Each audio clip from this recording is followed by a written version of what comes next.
Students, we have already studied the first GSM security service, that is authentication. Now we will study the second service, that is encryption. To ensure privacy, all the messages containing user related information are encrypted in GSM. So whenever messages are being sent containing user information, those kind of messages are encrypted in GSM. The entities required for encryption in GSM are the algorithm A8 for generating the cipher key, the cipher key KC, and the algorithm A5 for the encryption of the plain text.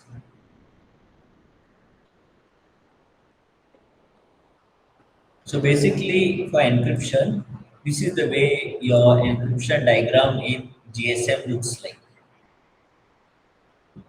So there is the A8 algorithm, which is already stored on your mobile SIM card. Okay. And just like the authentication, there's a key KI 128 bit, which is stored on your SIM card. Okay. This is your encryption key. The second input for your A8 is a random number which is generated by your authentication center or your access control center. Okay.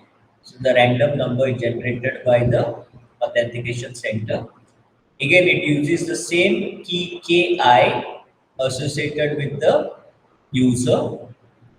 Like we had discussed in the authentication, that the user is identified with a unique IMSI code. So using that IMSI code, the authentication center associates the KI with the SIM and then sends a random number to the SIM card. So there are two inputs to the A8 algorithm, both of 128 bit.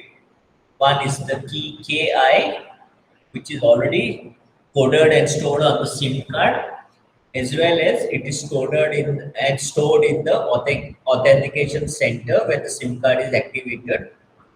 The second input is the random number, which is again 128 bit and which is generated by the authentication center and sent over to the SIM card or your mobile. Okay. So the output of the A8 algorithm is a 64-bit cipher key KC. So the cipher key will be the same for the SIM card as well as the authentication center. Okay. So basically, the cipher key KC, which is a 64-bit input, is applied to a algorithm A5 along with the plain text of the user to encrypt the data. Similarly, so this is the encryption that takes place on the SIM card, that is on your mobile station. Similarly, to decrypt the data, again a cipher key is generated by the authentication center on the network side, which is again a 64-bit, and that is applied to the encrypted data to decrypt. So the encryption and the decryption of the data takes place on the mobile as well as on the base station subsystem. Okay. So basically, you send encrypted data from the mobile to the tower, and again the data is encrypted from the tower to the mobile. Okay. So remember, this is not end to end. So suppose you are sending a data from user A to user B. Okay. It's not end to end encryption.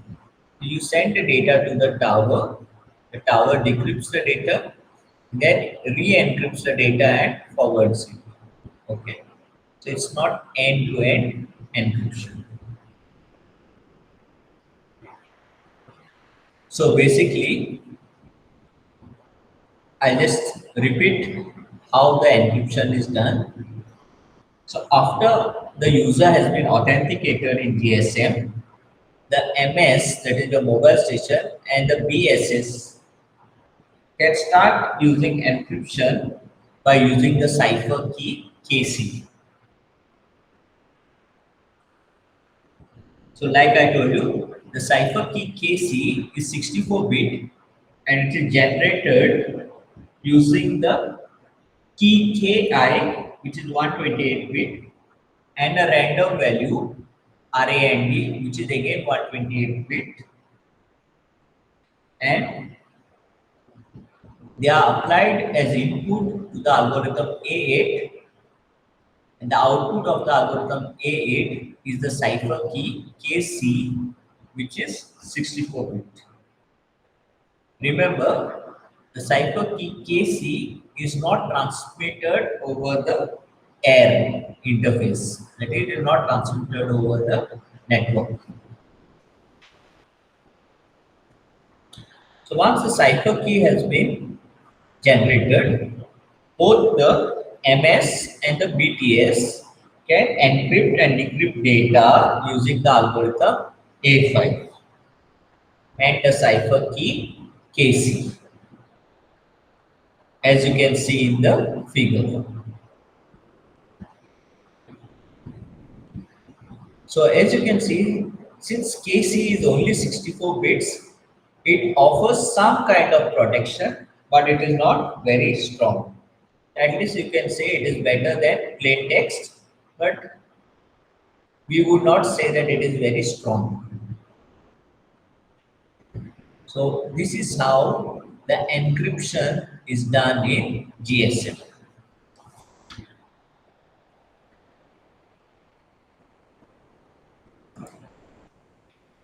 You can just read here what I have just told you.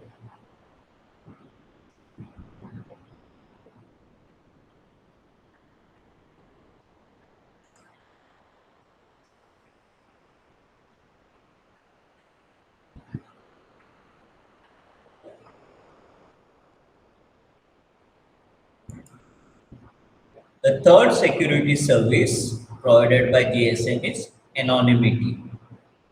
Anonymity means whenever the users are communicating in GSM, okay, like we have discussed, each mobile is identified by a number known as IMSI. So this IMSI number should not be reveal the location of the user. So therefore, whenever a user in GSM visits a new network, GSM assigns a temporary identifier known as TMSI, okay, to each user in the VLR database. So therefore, every time the user changes the location, a new TMSI, which is a temporary identifier, is assigned to the mobile every time the mobile changes the network. Okay. Also, the VLR, that is the Visitor Location Register Database, can change the TMSI number at any time. So basically, this is your third security service that GSM provides.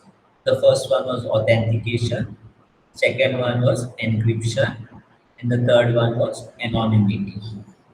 So thank you students for listening.